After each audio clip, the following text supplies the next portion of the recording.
And it's funny because I was sitting there. Funny meaning she's going to tell us something else just exactly like that.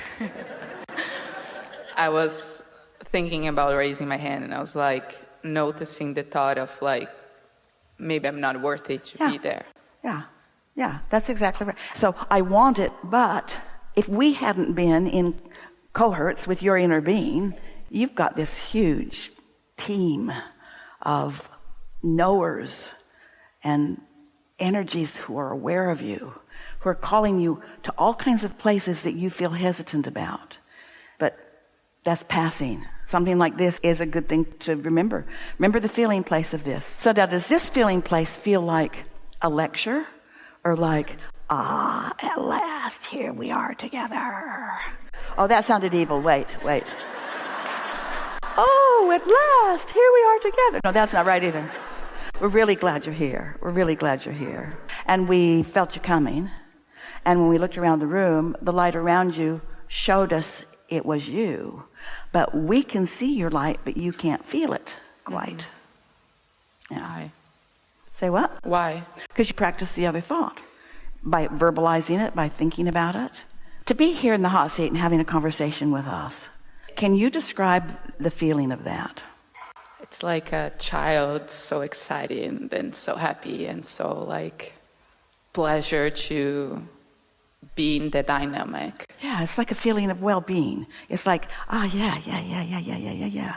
And so as you touch that feeling, then it's the opposite feeling that is the answer to your why. And as you can find that feeling, you can find the other feeling too. In other words, as warm and welcoming as being in sync with who you really are feels, being out of sync feels that awkward and shy and uncomfortable, doesn't it? So you just want to be aware and just step into the shade more often, that's all.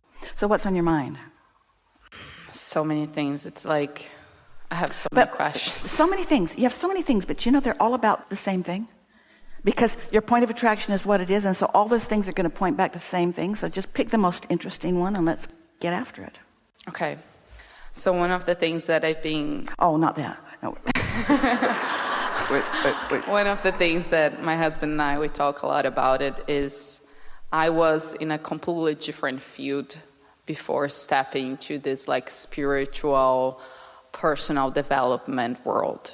And hardly anybody is really tuned into this. They're in all kinds of different phases of it. First of all, it takes knowing that your inner being is actively aware of you. And then a decision that you want to be the same vibrational frequency of your inner being before anything real starts to happen for you. Sometimes you can talk yourself into a feeling. We interrupted you. No, it's okay. And I feel like I notice myself sometimes thinking that this path, yes, it sometimes brings so much joy, but also brings the other side of so much confusion and so much uncertainty and so much contraction. All right, so in this situation, as with the woman in Amsterdam, it's easier to poke around at the end of the stick that doesn't feel so good. So verbalize that just a little bit until you activate a clear feeling about that. Bring it into something specific, like... It feels sad. It feels dark. It feels... like the absence of light. Yeah. Like lonely. Yes, feel lonely. There's only a source of that goodness, of that love. And people can be in tune with that source, or they can be pinching it off. But there's no source of darkness. There's no source of evil. There's no switch on the wall that, instead of diminishing the light, puts inky, misty, dark stuff in the room.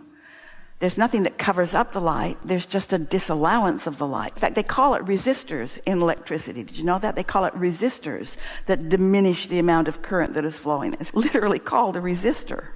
And so when you realize that there's only this stream of well-being that flows, that you can allow or not, and the way you feel is about that, and it's not about what somebody else is doing, it's about what you're doing. Now, it might be because of what you've learned or what you've heard along the way, but with just a little bit of attention, you can show yourself you can recognize when you're in alignment, and you can recognize when you're not. And once you get that going, then you can accomplish being in alignment when you realize that you are not.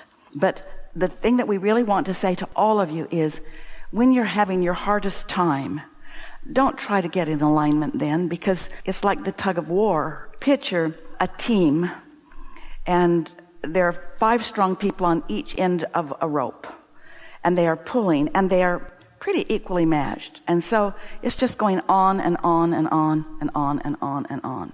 Now, it's possible that one team could get more motivated and just pull harder and win, but let's say they really are equally matched. So the way you get things to go in the direction that you're pulling, this is going to sound really weird to you. Let go of the rope. Abraham, that sounds opposite. But it's pushing against or pulling against that is what keeping you from going in the direction that you want to go. As you play with this a little bit and you show yourself that the better you feel, the better you feel, and that you can feel better, and then you start connecting the dots of what happens next and what happens next. So give us an example of something that is really confusing. The way we heard it, you said, I tuned into this, and a lot of the times I feel good. That's the thing that people have been telling Jerry and Esther, and now Esther and team, more than any other letter that comes or any other conversation that comes. I felt like I always knew this. I felt like I was coming home to something. That's the comment that is most often made. Everybody doesn't make a comment, but that is a comment that most often is made. So when you think about coming into a realization or alignment with who you are, and think about how that feels, and then think about pinching that off, all negative emotion, every negative emotion is about some degree of not allowing yourself to be in full sync with who you really are. Every bit of it. And once you get that clear, then you can evaluate through your own life experience. Start with that premise. My inner being is love, pure positive energy, always an uplifter, always an advocate for something, never a protester against something.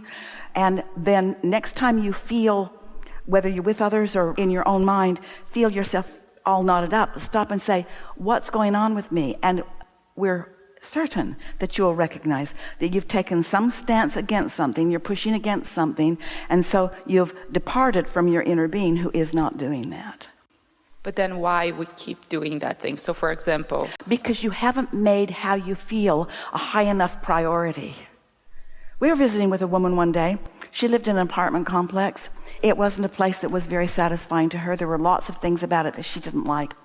But they were pet friendly, and she had a cat, and so she stayed. And then it came under new management, and they were no longer pet friendly.